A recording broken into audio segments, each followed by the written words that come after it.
এই পুরস্কার তারাই পাবে যারা এই প্রতিষ্ঠানের প্রাণের সাথে মিশে গেছেন, যাদের পায়ের ছাপ পড়েছে এই প্রতিষ্ঠানের প্রতিটি ইটে, যাদের ছায়া দেখেও প্রতিষ্ঠান মনে করে এ তো আমারই ছায়া।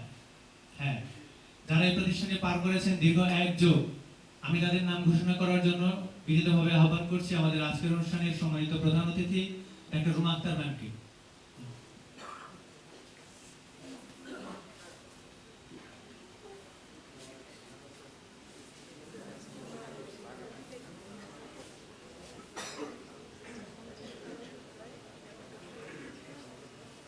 আমার কিন্তু এইটাতে ভুল মনে হচ্ছে, কিছু একটা মিসিং। কারণ এমডি স্যার চেয়ারে বসে বসে হসপিটাল পরিচালনা করে, আমি কিন্তু ফিল্ডে কাজ করি।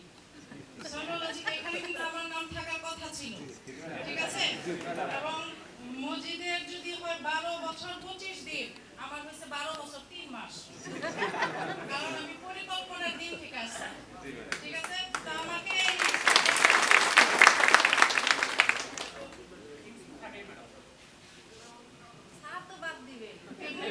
খরচ বাঁচান যায়, ঘরের মানুষের খরচ না দিলেও চলে। আচ্ছা, আলহামদুলিল্লাহ।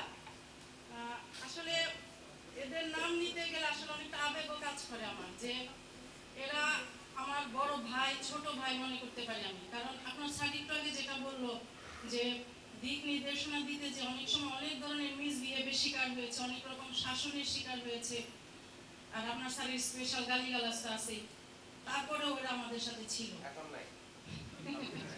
তো প্রথমে যার নাম আসতেছে মোহাম্মদ আব্দুল মজিদ, ম্যানেজার, 12 বছর 25 দিন।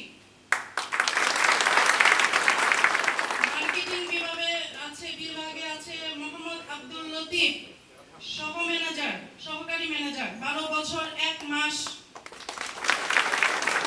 এরপর আছে অপারেশন থিয়েটার থেকে মোহাম্মদ কেরামত আলী, ইনচার্জ, 12 বছর 1 মাস।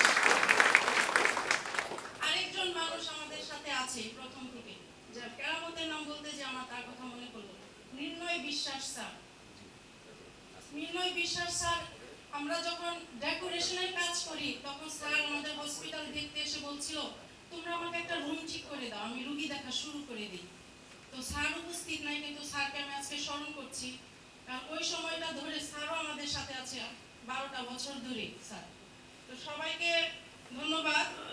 আর যারা স্পেশালি 3 জনের নাম বললাম তাদেরকে তো আন্তরিকভাবে অভিনন্দন জানাবো, সাথে কৃতজ্ঞতা বোধও তাদেরকে জানাবো।